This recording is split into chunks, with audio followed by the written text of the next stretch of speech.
Hello and welcome, everyone. Thank you so much for joining the Frequency of 528 podcast. This is Dr. Ariel Policano, your host for the hour.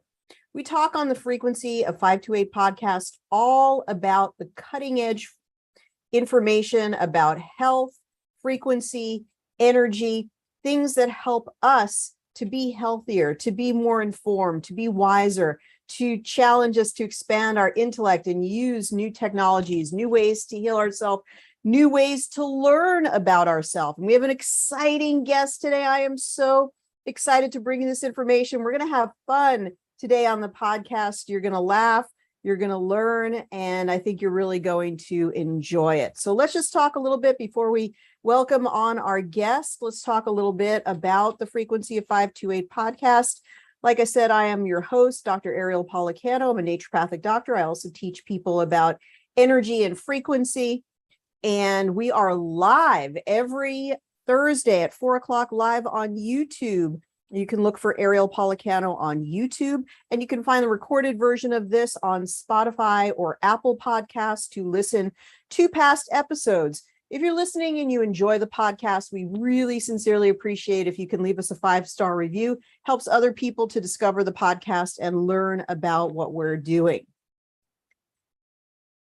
Okay. Also, our podcast is brought to us by an amazing technology called the Genius. It's available to learn about at geniusbiofeedback.com. If you've ever wanted to energetically test yourself, find out what vitamins, minerals, supplements, herbs that you need, as well as learn all about emotional blocks, find your best affirmations, help to clear the energy of your home, help to draw money to you like a magnet. You can use the Genius Biofeedback technology for all of these things. The only thing you need is your picture and your voice and a willingness to learn more about energy and frequency. You can get a 14-day trial for absolutely free with no obligation, no credit card at geniusbiofeedback.com. And just click on the menu to download the 14-day trial. So we say it's like having a nutritionist, an acupuncturist, and chiropractor in the palm of your hand, because you can work on spinal energy, you could work on the meridians, you could work on vitamins, minerals, all of these things you can discover and balance. That's at geniusbiofeedback.com. The main tool of the Genius itself is all about the voice, the frequency of the voice, and the Genius evaluates your voice and helps you to understand yourself through a sophisticated voice engine. Speaking of the Genius, we also, for those in our Genius community, we have a special class coming up called our Business Launchpad. And in the Business Launchpad, we help you to start your Genius practice. We give you all the forms. We give you all the strategies. We give you all the secrets, the marketing secrets that you need to know, copy for your emails, business card templates, brochures, intake forms, client questionnaires that you can give to your client that are fillable, that they can fill in every single week so you can see their progress in real time through real reports where they let you know their progress.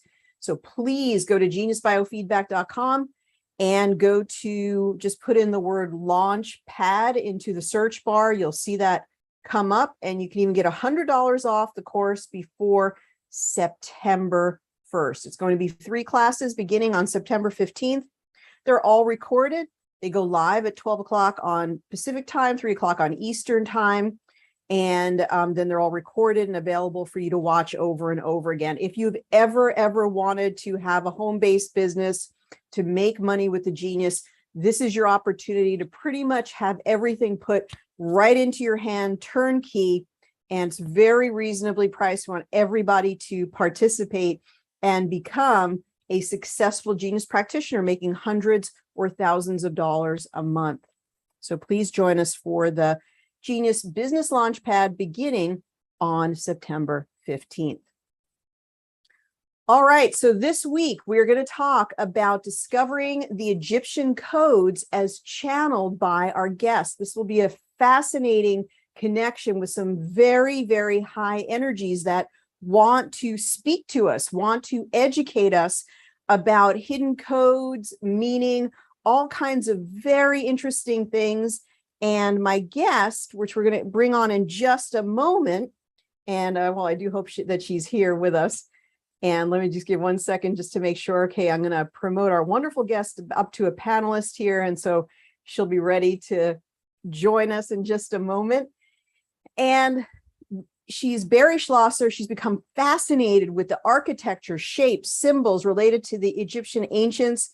She's a fashion designer by trade, but very talented in her work. And now maybe meshing these two worlds together, she has a really unbelievably unique, you're fine, Barry, you can stay on there. You can stay on there. And she's a great, unique perspective. And she's also a childhood friend, somebody I've known for years and years, and now has gotten into this frequency and energy work herself. So I'm super excited for Barry to join us. Hello, my dear. How are you? Your sound is not on unless I don't have my sound on. So let's just make sure. Okay. So just take some time. Oh, I think you're good. Yes, thank you. Oh, good. How are you? I'm good. I'm good. I'm excited. I've never had an audience for my Egyptian, what I've been doing. So this is exciting. I know, it's so exciting. So what I'm going to do is I'm just going to stop the screen share for a moment so people can get to know you. So, it's so fun to be here with you. So tell us all about yourself and how the heck you stumbled into doing this work. Well, during the pandemic, or during the quarantine, I was going to the Metropolitan Museum of Art a lot. It was limited capacity. Sorry, let me just mute this. And I started noticing, without all the humans in the museum, that all these artifacts had so much energy coming off it that I never realized, because the museum is usually jam-packed and, school trip, all kinds of things going on. And so I wanted to dig a little further. And I went on a spiritual tour of the Egyptian wing at the Met with Tori Quisling, who is a spiritual mentor of mine. And I've taken psychic development classes with her. She's a well-known clairvoyant and medium. And she introduced me to one statue in particular that we ended up having a very, we've had a long-standing relationship now. Oh, I can't wait to hear about that. And it's been very interesting. And I've had other communications with a lot of the other, artifacts. And it's led to a lot of very interesting and, kind of bizarre things. I'm going to hear all about it, because you now talk to these beings and they talk to you, and we're going to find out all about that. And I know that our audience, our tribe here with the Genius, is absolutely be fascinated with that and is going to love to hear all about that. We are just getting a little bit of feedback. So I don't know if you need to turn down your sound or if there's anything that you can do just to help us a little bit with that. And you might even have to put in ear pods, but actually I think it's better. Go ahead and test it. Okay. Is it okay now? Do I have to? It's still a little bit of feedback. Do you have any ear pods or anything? If you don't worry. If you don't, it's okay. Shit, I don't. Don't worry about it. I don't think I do. Oh, sorry about that. Because don't worry about it. Well, it's not unbearable. Sometimes it's been much worse. But let's get into the juicy parts of this. So you live in New York, and just tell us a little bit about your background. You've always, you've done fashion, but you've always been interested in spirituality and channeling, people who channels. Just give us a little bit of your background. Yeah, I guess I think that is actually, now that I am a fashion designer and I work with fabrics and I work with ceramics and all sorts of different mediums. And it's come now, I've figured out why it seems that these Egyptians, they're putting me to work on all these different projects. It's almost like they chose me based on what I do, which is kind of strange. It took me a while to figure out, first I thought it was going a little crazy, and now I've been able to remove my belief systems more and sort of go with it. But yeah, I guess I've always been into astrology and, all sorts of occult, I've read all types of books. But it has a different meaning, because now I'm working with spirits, but I'm working with them, with statues and mummies. And it's kind of an interesting way to get into working with spirits, because they are real tangible statues, which I never believed in any of this before. So now it's really closed the loop on everything that I've been basically learning over the past 20, 30 years, as long as that's incredible. So you said it was the Metropolitan Museum, is that right? Yes, that's where the Egyptian work is. Yeah. So, and you went into that wing, and what happened that when you were with Tori Quisling, and you went in, and what was your experience of walking through for that first time? Well, I guess actually those pictures that I sent you, And we can look at them as well. Yeah. yeah, because actually, so Horemheb, actually, if you want to put the first picture on, I'd like to introduce you to him because Absolutely. Give me just a moment to get this all set up for you, and I'll be able to put up, going to be able to keep some of them out of view and then just bring in the ones that we're talking about at that time. So okay, just so give they're me all a numbered. moment. Yeah, number one, Horemheb. Don't worry, I'll find them. So they might be a little bit out of order, but if you just tell me the names, I'll absolutely be able to find them. It's actually just number one, like I numbered them. So oh, you did number them. Yeah. Wow, you're very organized. Okay, here we go. Well, here he is. Okay, so I want to introduce you to Horemheb. He and how I met him. Basically, he sits outside the Temple of Dendor, which is very, very famous temple inside the Met Museum. And he's a scribe when he was younger, and being a scribe is a very, very prestigious profession. Now, why is being a scribe prestigious, or why was it? You have to learn. Very few people write hieroglyphs, and so you have to go to school for it. And it's very, I guess, it takes years and years to become one, and you have to be born into the family to do so. And so he went on to become the leading official in Tutankhamun's government. He was a supreme military general. And because Tutankhamun was very young, he basically was running he was running Egypt, the country. He was behind it. And most people didn't know that. And then he was considered one of the most powerful men of his time. And he eventually became a pharaoh without any blood lineage. He was supposed to be he was supposed to take over the throne of Tutankhamun, but another advisor that he worked with took the throne while he was, I guess he was working somewhere, I don't know where he was, but something military related. And this other man came in and I think he had him killed. I mean, just from our conversations, he wasn't very happy with that. Someone came in and took his position. But so in his coronation speech, he proclaimed that he is a clever great of marvels, and he declared that he worked directly with the gods, and he was chosen by the gods, Amun Ra and Horus, to rule Egypt.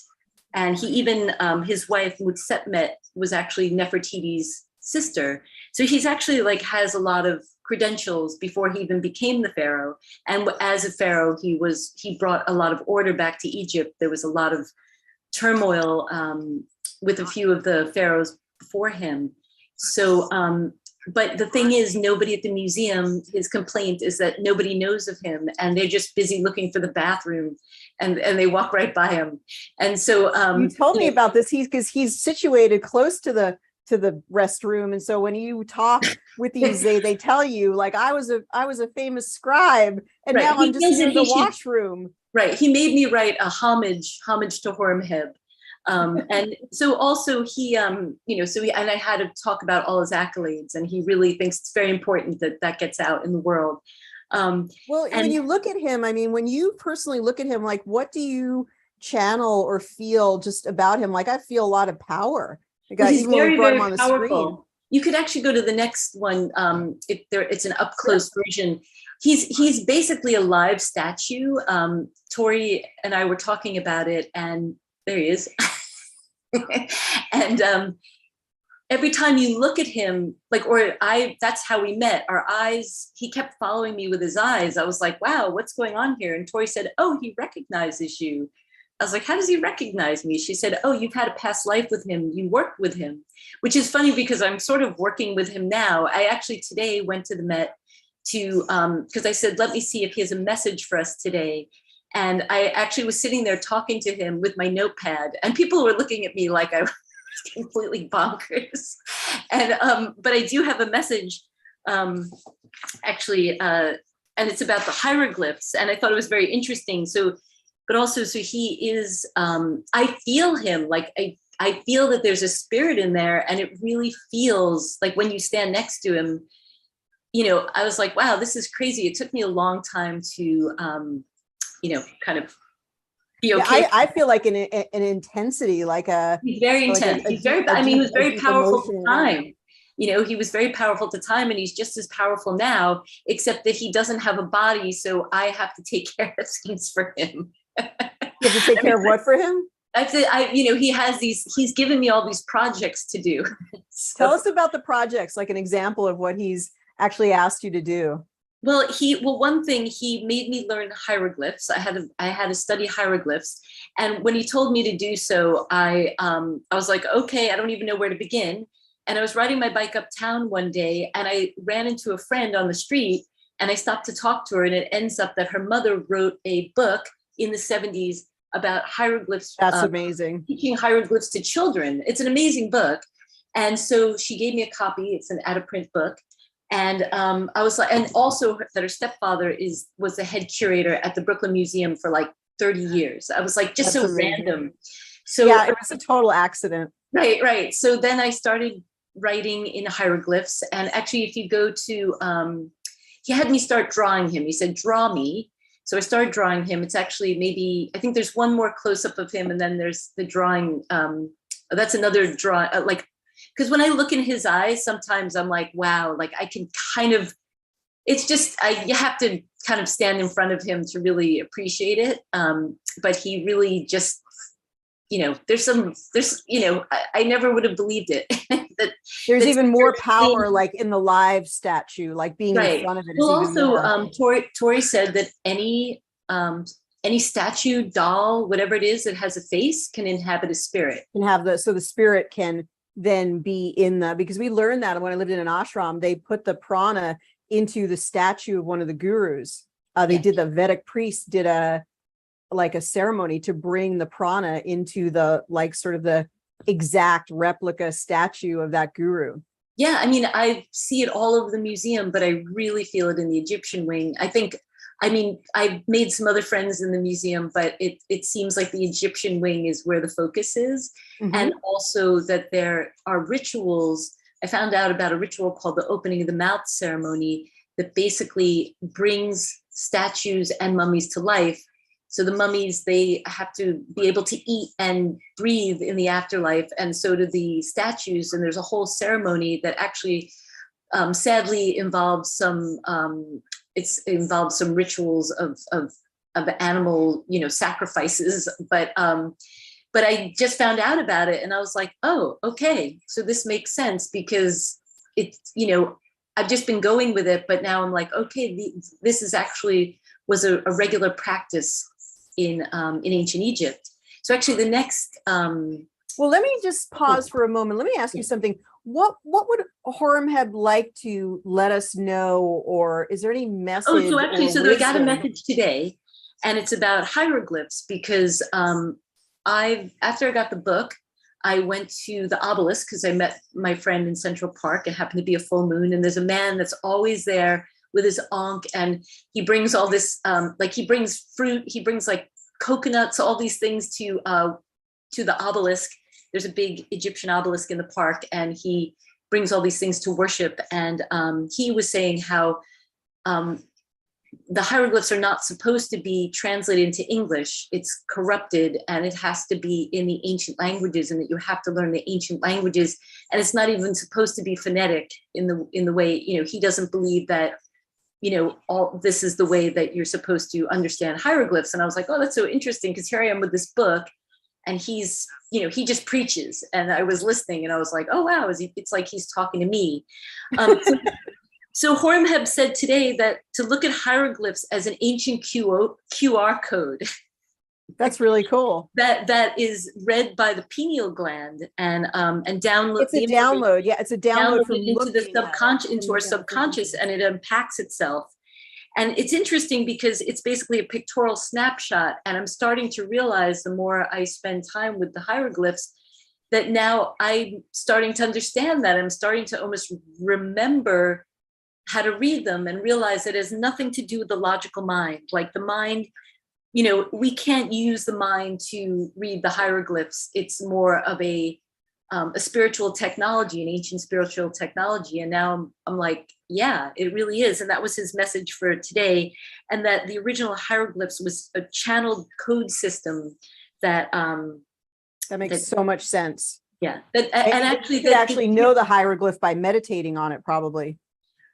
Possibly so. And he says the Egyptians communicated more through telepathy, and that they actually didn't speak that much. They used power words, like words of power that couldn't be corrupted, but they actually didn't. They were mostly, most Egyptians were it was mostly about spiritual practice. That mainly, that was the main thing, was their gods, and spending as much time in ceremony and ritual. So yeah, so that's kind of was his message for the day. And I thought it was really interesting because I really got a message, because I wasn't sure if I was going to. So do you think that the message is about encouraging people now to concentrate on the hieroglyphs and allow the spiritual download to come in? Well, he says that if you write in it, it really is the reason that he was so successful because he had no blood lineage and he became a pharaoh. He said that all of his success is because he was able to write in hieroglyphs as a scribe, and that is what the actual Egyptian magic is. It's writing in the hieroglyphs and the telepathy to read it. And wow, it's like if you could control the language or master the language, you can master things in your life or something. Yeah, no, it's very powerful. I mean, I've had some very bizarre things happen, to put it mildly. So actually, the next slide is I drew him. He asked me to draw him and make a pattern of him.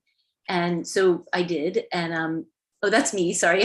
That's me at the in front of the. Can hang you on see one the second. resemblance? So actually, the one after this, there's one more. I forgot I added that one. Yeah, it's giving me a hard time about moving it around, but just give me 1 second here. Yeah.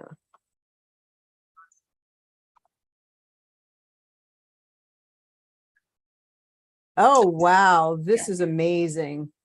Wow. You drew all of this? Yeah. So I drew him, and I think he looks really goth. I drew him so many times, and everyone came up really goth, and I asked him if he liked it. He said he loved it. He loved the drawing of him. So in the drawing, it's an interesting interpretation of his eyes, which is right, that's probably the goth part. But did you know of all these symbols? Did you feel them? Well, he asked me to draw to make a pattern, and he wanted Anubis in there because he told me that. So a Heru boat, which there's a picture of a Heru boat in here. So tell us a little bit about where's the Anubis? This Anubis is the hound. So there's a bunch of hounds in there. He said he wanted a pattern with the hounds, and at the bottom there's a little boat. And he told me that he is at the front of my Heru boat, and that Anubis is the oar in the back of the Heru boat, and that I could talk to him about whatever I need to talk about, and like he would help me as a spiritual mentor, and he would help me to get things done if I could explain what I really needed. And I had to find the hieroglyphs for a scribe, and I did. And which ones are the hieroglyphs for scribe? It's in the left-hand corner at the very bottom. And he's the scribe from the House of Life. That's what I had to come up with that hieroglyph. That down here at the bottom right here? Yes. Or no, it's this one. Okay. Yeah. And the other hieroglyphs say glorious things and mighty deeds, many which he did as a king. And it's a homage to Horemheb. That's also in there. And I had to put in his cartouche, which I had to find, which is at the bottom, those little round, those are like every pharaoh has a cartouche, and it's their stamp, and there's a little ring they wear that has a little stamp on it, and that's his. And which one is the cartouche? Where is that? It's like the little round at the very bottom of the page. There's one on each side of the bottom, on the left and the right hand side. Mm-hmm. The bottom. They're like these little round, not round, but like circular.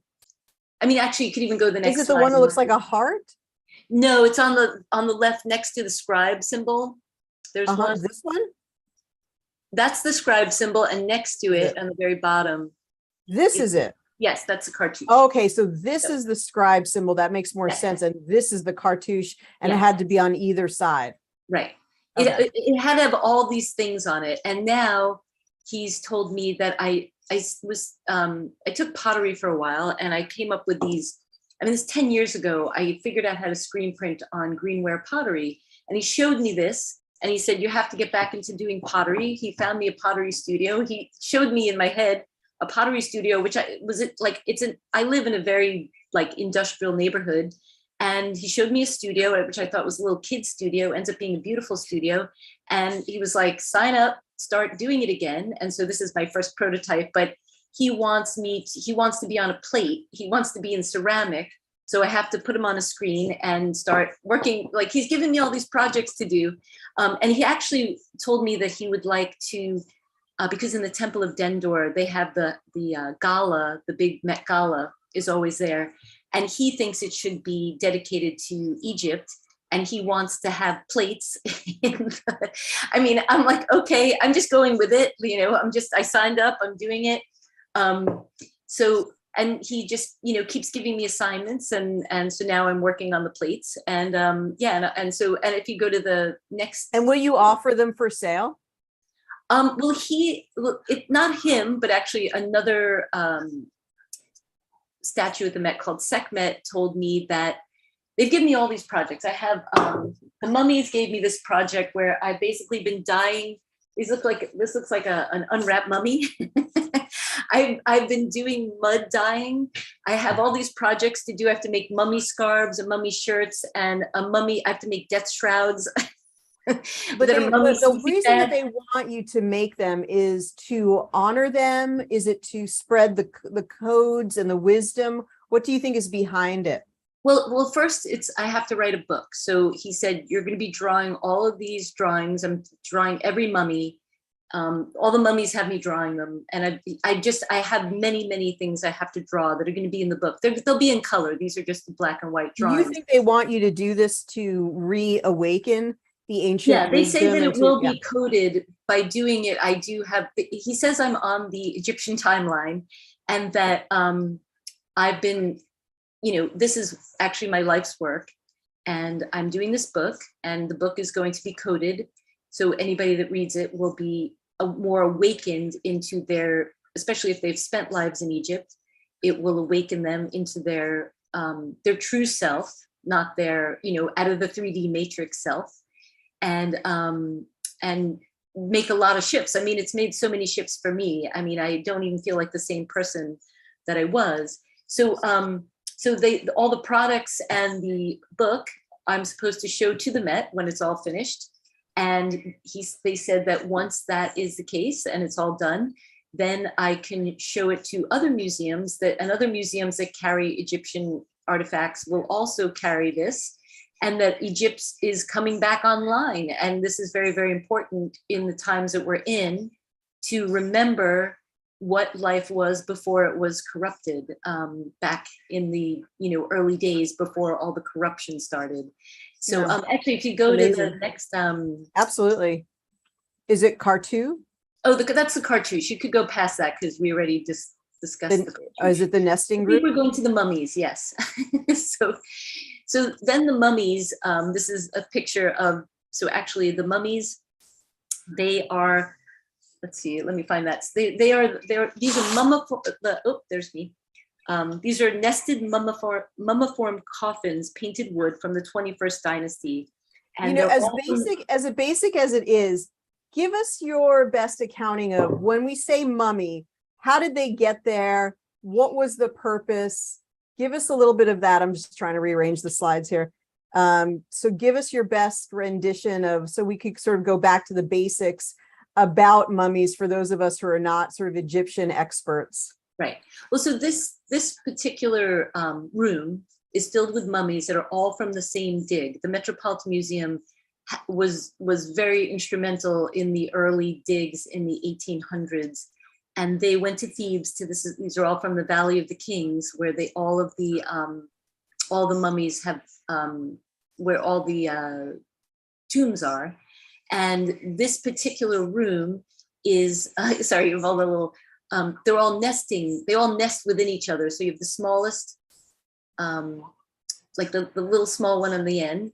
She would have the mummy in that coffin. So they're all coffins, really. They're not sarcophagus. Sarcophagus are these stone structures that sometimes house these. But So the mummy would be in the little one, and this is from her youngest time when she was alive.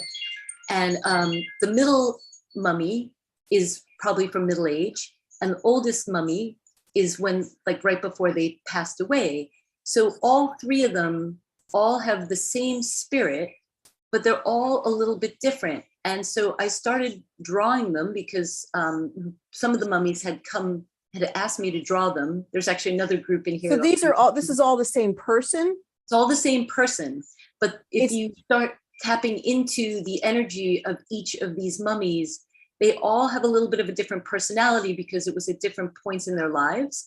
That's and amazing. I didn't even realize that at first. And so I started drawing them, but I was just drawing like, oh, I just draw one of these. Like I had different connections with certain ones, but then they were like, hey, you have to draw all of us. We're a team, you know? So, and then I started realizing that was really the case. And they're fun to draw, but some of them, like there's another group, if you go to the next slide. We're going to go to the next slide in a second. Now, what I noticed is the one on the left, the largest one, has the most powerful energy.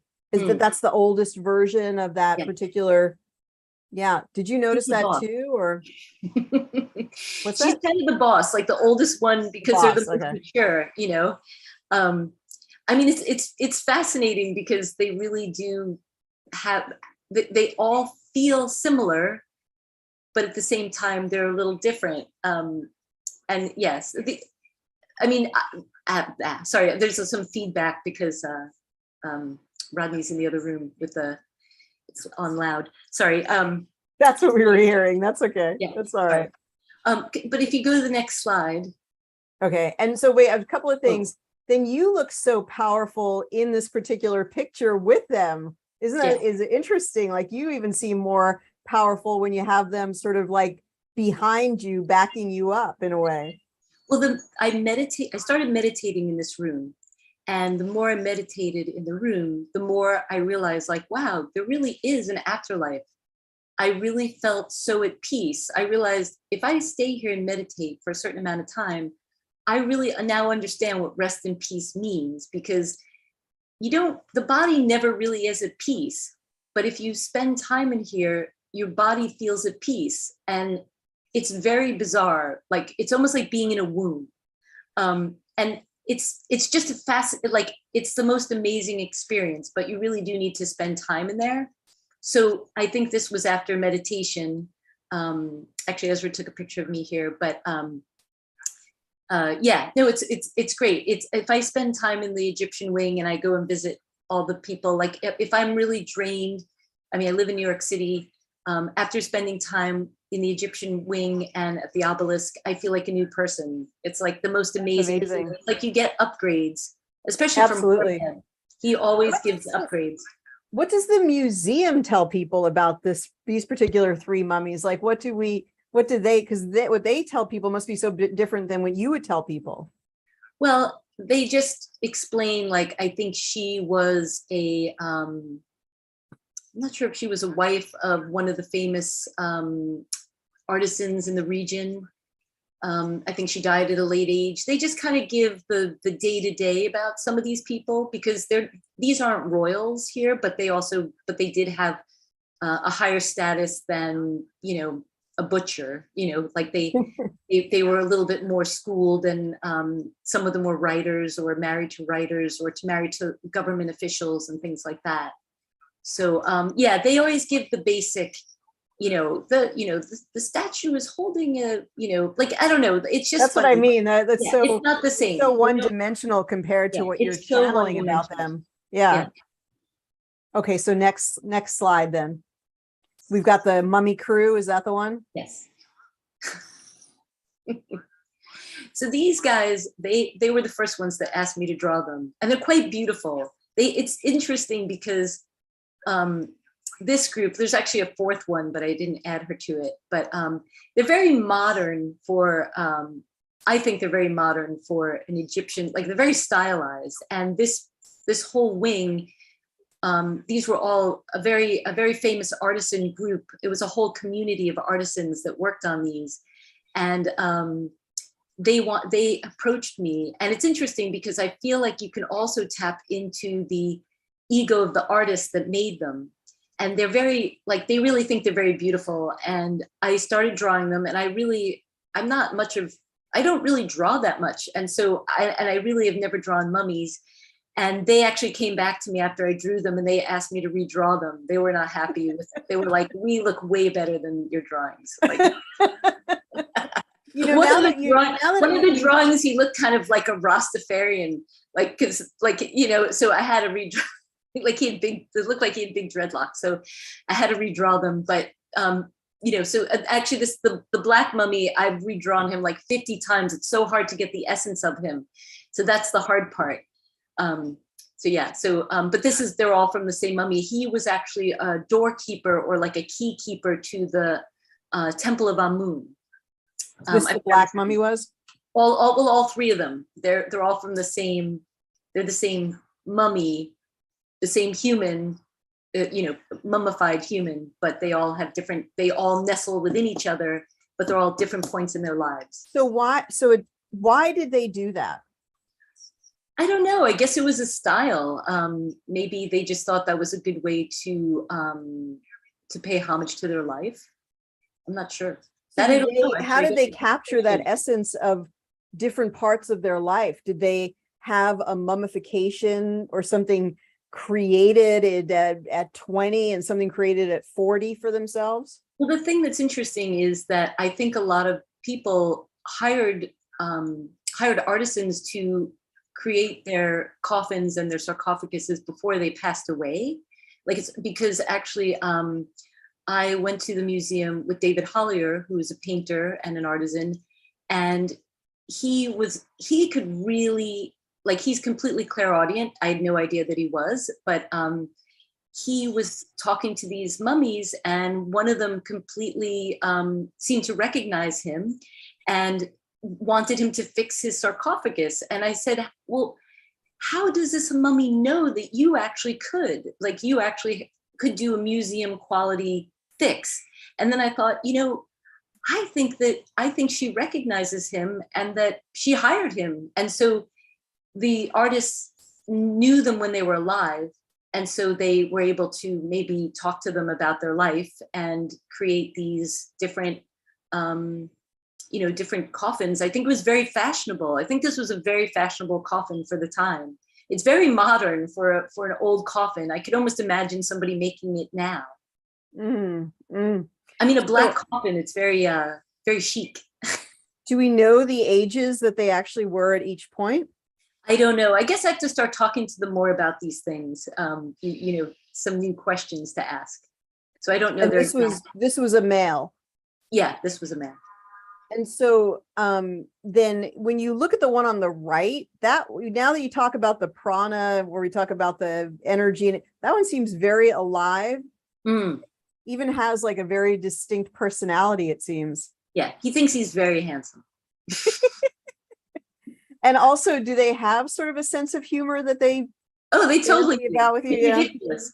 I mean, even that I got a job, that somebody gave me a job to dye with mud, and I got paid for the job. I thought it was a crazy job, and they wanted me to come up with a process. And then I realized they gave me all this gauze, and I dyed with the mud, and it looked like I had an unwrapped mummy on my kitchen table. And then they told me that they got me that job. And I was like, okay, but it's true. Like, they're like, you have to start making mummy scarves. We got to start, like, they have all the product for me to make. That's actually They hilarious. wanted me to make That's a mummy print. That's how it all started, because they're like, you have to make a mummy print. But then I started drawing them, and then everybody else was clamoring to be drawn. So it was like, all right, now I have to do like so many mummies. I mean, I have so many. I'm like, oh my God, this is a lot of work. They have a lot of detail on them. So actually, if you go to the next tell us, one, do you know anything? Obviously, this is one of the most, sort of iconic symbols when we think of, the Egyptians and the mummies. What is this, Ra, or what is the symbol? Isis. Isis. Oh, it is Isis. Okay. And can you tell us about what that symbol means? Well, I think it's just a powerful, a lot of people worshipped Isis, and she was definitely she can transform your life. And I guess if you're being transformed to the afterlife, I think she can really help with that. So, and I think some of these are just different. There's thought in one of the other, they're usually scenes, as funeral scenes, but I think also they're just very decorative because they're pleasing. Obviously, yeah, they're Yeah. so beautiful aesthetically to look at. When we look on the one on the right, is that with the bird head? Is that raw? That's thoat. He Yeah. thoat is either a ibis, which is that kind of bird, or it could be a baboon. And he is the god of writing and also magic. So it's important to have him around. And whose hand would he be holding there? Maybe that's actually the guy, the guy who's the mummy. That would make sense. Yeah, that would him to the right. You know, there's a whole funeral process, the whole Book of the Dead process of how you have to go through the to be able to go into the afterlife. So you have to be you have to live a very clean life, because if they decide that you did things that weren't, of the highest divine order, you might not be going anywhere. So I see. I totally understand. And do you think that the Egyptian times was a time when other planetary beings were here and gave them information about how to build the pyramids? And was that like when they say these gods, they're really just beings from other planets? Right. Well, thoat, I think, is from, because I asked him who developed the hieroglyphs, and he said that it's comes from another star system. It's channeled from another star system. And thoat, I think, I'm a little confused if it's from the Pleiades. I haven't quite figured out where. I've been trying to ask, but I haven't really gotten the right answer. But I mean, there's definitely some connections to otherworldly, I don't really know. I mean, I don't exactly know, but I've been digging into it. But you think that it must, because they must have brought sort of the anti-gravity things to make the pyramids, put the stones and things like that. All those technologies must have been in play at that time that were not from Earth, and somehow they must have left. And then when you look at things like the pyramids or what was built, you go, oh my gosh, how in the heck did they do that? It must have been like a lot of slaves or something like that, a lot of manpower, but none of that happened. That was all like done with a completely different technology. Right. I think there is so many spiritual technologies that we're not even aware of, or I guess off-planet technologies, because they do say the pyramids are just inactive at the moment, but that they were power centers. And the same with the obelisks. They are so powerful. I mean, tell us a little bit about that. I don't know if you have any pictures of because an obelisk inherently is like a encoded activation point or something, right? I mean, is it, I guess actually I should ask you, because I know, I guess it's almost like just a huge magic wand, like a piezoelectric. That's what I sort of mean. Because I meditated the obelisk, and actually there is I think it's one of the last slides of Cleopatra's Needle. It's super powerful. It's the most powerful place. I mean, the thing is that so many of the obelisks, I mean, the Romans were taking obelisks out of Egypt since 40 AD. Caligula actually was the first one to bring over an obelisk to Rome, and he placed it in the Vatican. And this obelisk was brought over by the Freemasons in the late 1800s. It was originally, I think it was from the 16th century. Thutmose III, he erected two of these in his honor. And I think that because the Egyptian times, it's about a 3,000-year-old period. I think another ruler came in after him and just knocked them all down. And then eventually Cleopatra ended up with them probably about 1,000 years later. And I think she has. So is it creating, you said it's like a big magic wand. Is it creating an activation energy at that point? Would you go to the obelisk in order to experience something? What would be the purpose? I mean, I find it to be like a crazy power upgrade. Every time I go there, and especially if the sun's out, it's amazing. Because there's one in Central Park. Yeah, and so I go up there and I meditate, and I'm actually going to start doing group meditations there in a few weeks, because I've been meaning to do it for a long time, just so it would be really powerful as a group. It's amazing on full moons and new moons. It's an amazing time to be there, and it's just you could do amazing muscle testing in front of it. I mean, it's so powerful. It's such an incredible tool, and it's just sitting in the park. And I think that, and the thing is, the Freemasons brought it over, and I think there's, they have their own agenda with it. There's even, I guess there's even a time capsule that they put under it, which kind of corrupts it a little bit, but it's still a pretty amazing. It's amazing. I don't know what else to say, but you have to check it out in real life. Very cool. Okay, what else should we look at? We got about 15 minutes. So actually, I could introduce you to a few more mummies, or actually just show you a few of my mummy drawings. I think. Let's do both. Wait, let's go through them. We'll go through them rather, sort of at a fast pace. Yeah. So we've got the, I think we did. Okay, oh yeah, these guys.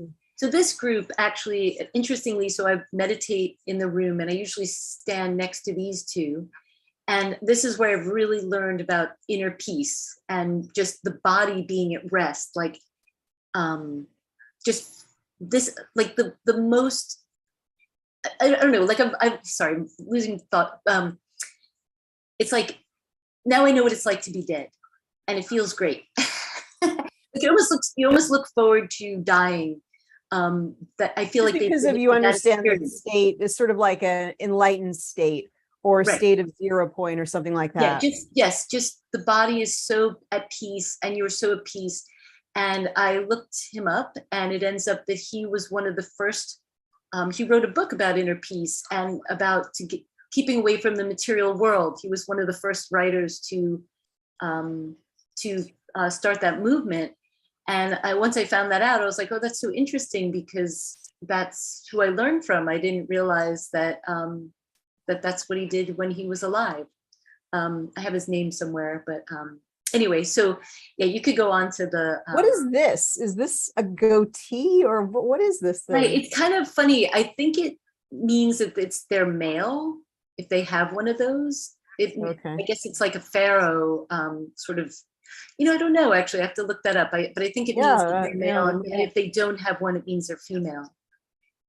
All right, let's go to the next one. So we've got number 11. Oh, that's the opening of the mouth ceremony that I was talking about, where they bring the mummies and the statues to life.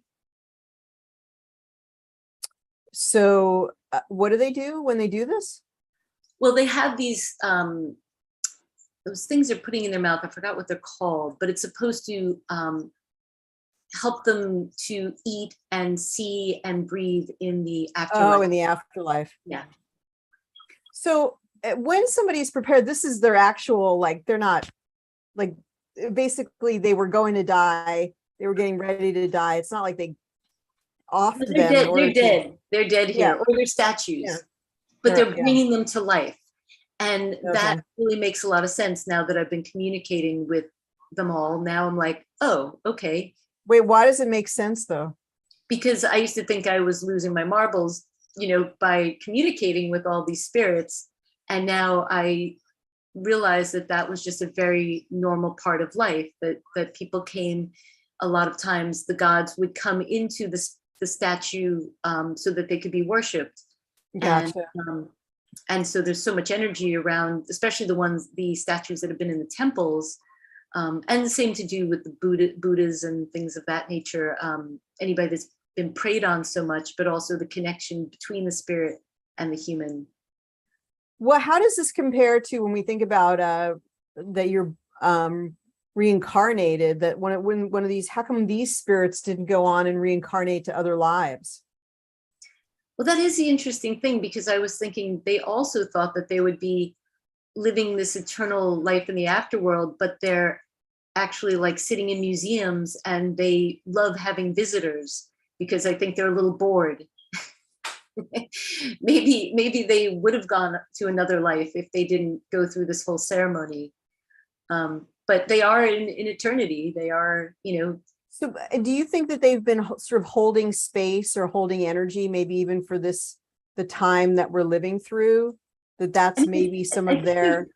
I think there's no mistake that they've been brought into different museums, and that's kind of what they've been telling me, that there's no mistake that that they're here, and that there's going to be some big shifts into the Egyptian timeline. And yes, maybe they are holding space for it, or that they remind you of or they remind humans of who they really were by Because tapping. when I look at all this symbology, like it definitely feels like, even though I can't put words to it, that there is some type of download, that there's some type of upgrade that happens energetically or frequency wise. Like, I don't think there's too many people that aren't like drawn to this and sort of drawn into it and just like, just tell me what all this means. Well, how can I determine it? How can I, help take this and bring something into my life that's positive, bring some type of wisdom or knowledge? Is that what they're trying to impart to us?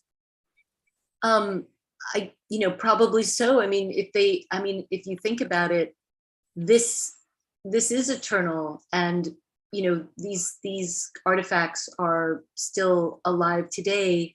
So they're bringing, maybe they knew that in the future things were going to get corrupted. Maybe it's an experiment. I don't really know exactly, but I don't know. But you'll find out. You'll figure it out. I mean, there's still so much I need to learn. I mean, the book is a work in progress, but every time I start writing, so much information comes to me. So it's still a work in progress for sure. Amazing. So we've got this mummy right here. Yes, this is one of my mummies. You can put them all up if you want. I just wanted to show a few examples of some of the drawings. These are ones that you've drawn. Yes, this one, it's funny. I feel like her name is Madge and she should have a cigarette in her hand. But I might redraw her actually, because I'm not sure. Is this an inspiration from the three that we were looking at, or this is totally different? These are other mummies. I just gave you a smattering here of different ones that I had drawn. And you've drawn them from actual ones that are in the museum? Yes, they're the actual ones in the museum. So there are female and male mummies? Yes. Yeah, these seem to be all female. And were they scribes? Did they do something else? Were they It's very rare. It's very rare for women to be a scribe. It's pretty much a male, male dominated profession. So, and this is how they were mummified. They were adorned with these different symbols. Yeah. I mean, I'm basically just drawing the coffins. But I have to say that it was very important for me to get the essence of each of these mummies. There's actually one more mummy there that I drew that really does feel like is from another planet. This one, it's like such a strange drawing. And the weird part is I actually had a communication with that drawing the other day and I was like, whoa, I think I need to take a break. What did she communicate? She said that she works with a fire dragon, but I don't know. I was like, am I supposed to draw the fire dragon? This is getting a little weird. So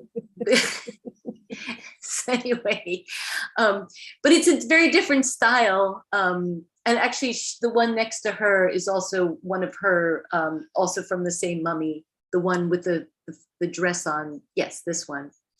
So, and it seems like very different stuff. What is the scarab? Scarab is, an insect that is very, you can find all over Egypt. And I mean, it's just a very sacred symbol. But what do you know, or if you don't know, it's okay, but do you know what the symbology is? I'm actually not sure what the scarab symbol is. I mean, it might be partially decorative. I guess I have to look that up. I think it has a very precise meaning because I think it's been used for good and for other things as well. I think there's a very precise, I don't know the symbology. I think there is a meaning to it. I'm sure there is. All right. So Beth, she looks very, she has a lot of personality. Yeah. And her name's Beth. I don't, I was trying to figure out, I was like, how many, were they mummified? And did they go on to another life also? Because they do say that they can double. They could have a spirit in the mummy, and they could also have a spirit out in the ethers. So, there's another one. So these are ones that you drew from the actual ones in the museum, or did they? Or okay? Yeah, these are all from the museum. They all want me to draw them, and so this one actually, this is the first one I started to draw. And this one seems very familiar to ones that we've seen in popular culture. I mean, they're probably pretty popular mummies. I mean, they don't look like Tutankhamun, but it's interesting that the immersive Tutankhamun exhibit is all over the United States now, it's just starting to, I think it's in Boston right now. They have these big Wow. light show things. So Wow. it's like, oh, that's interesting, because it used to be the mummies themselves, and now it's a light show. But I was like, wow, it's going to bring a whole new audience into the Egyptian world. Yeah, think. definitely. It Yeah. sounds like you're right on time, the timetable for that. But I think also, I mean, they're also showing me that I'm supposed to be making, dresses or gowns out of these mummies. I mean, it's all like, it all relates back to fashion. I guess they, I don't know, they just keep giving me projects. And so I'm like, okay, I could do that. I would think it would be very appealing to people, these patterns, because they're so symbolic and because they have such incredible, they're in basically encoded information. They have all this frequency information, so that even putting on the particular pattern, you're downloading and assimilating the frequency. Right. Well, they say that it's kind of opens a little portal, like, because that's the hieroglyphs on the sides of the obelisk. But yes, they say that my work, the energy of my work, because I'm getting all these upgrades, or Horemheb is giving me all these upgrades, that I'm putting this energy into the work. So he also wants me to produce them as well. I design them and I produce them, because my energy is going to translate into the Yes, no, I think that's it. You're a translator of them, and the translation is often, even in the fashion expression, which is really, really cool. Right. It's exciting. It's so fun. Like, I can't wait to share, your website with all of your creations and dresses and things that you've designed for this. Yeah, it's definitely a work in progress. And like I think I said to you before, I've been asking for new projects to come, and I keep getting a lot of projects, but I said, oh, maybe I should say from beings in bodies, because I'm getting so many projects from spirits without bodies. And like, well, I mean, they seem to say that I'm actually going to make a lot of money from this. That's what so I'm like, I don't know if they're just trying to lure me in. Well, no, I mean, it makes sense though. What's with the Rome obelisk? What's with this one? Oh, I was just saying that there are more obelisks in Rome and at the Vatican than there are in Egypt at the moment. And that's amazing. And because all the Roman emperors were bringing them over. And so saying that Caligula was the first one to bring over an obelisk in like 37 AD. And he was a bit of a nut. Well, or maybe he was actually not a nut. Maybe he was really a cool guy. I don't know. But he used to dress up like the gods and goddesses, in public while he was ruling Rome. And he wanted to eventually move his office to Alexandria and rule from there. But he brought over the obelisk. And in this book I've been reading, they were saying that all these Roman emperors brought over the obelisks, and a lot of popes, and very that's how they got people. their power. That's how they got their power. But it also was their demise. I think a lot of them ended up, like there was a lot of weird. Yeah, they abused. It's like you get it and you can use it for your power, but then there's also like a boomerang effect to it, because you don't know how to. You're maybe not using it properly, or you're misusing it or something. They think that it's very masculine. It's a very masculine phallic symbol. But really, it's, they were using it with their ego and, kind of exactly, corrupted masculinity. Whereas Cleopatra, I think definitely that's how she got her power as well. But it worked better for her because maybe she understood the essence of it. Right. But also it's maybe because she was female, and maybe she had a different take on it. Yeah, it's hard to say, but yes, I think it was definitely like at the heart of it, there is this incredible wisdom that you're just now starting to decode. And even one of the comments in the chat says, Dr. Gary Young, who's from Young Living Oils, he got his recipes for essential oils from the Temple of Isis walls. He decoded the glyphs. And so it sounds like you're in the process of doing something similar yourself. Wow, that's very cool. Yeah, it's definitely very interesting. There's so much to tap into. I mean, I have to go to Egypt. I haven't been there yet. I'm have to plan a trip, because now I have to go see Horemheb's tomb. He has a lot of other statues in. I'd say Horemheb is like a lead sort of guide for you in all of this, huh? Yeah. So I want to go and see his other statues while he was a pharaoh. and see if I have the same communications with them there. Is the spirit in Well, all I of can't wait them. for you to, you should do a guided tour and bring other people with you into this experience. Yeah, I guess I can. I mean, I guess I have to go first and figure it all out. But it seems like Luxor is where, which used to be Thebes, where all of the mummies are from. There's a lot I still need to unpack and untangle. So yeah, but so this is kind of where this is what I'm doing. This was the starting point, but he's Yeah. he's like a guardian angel or some type of like lead guide for you.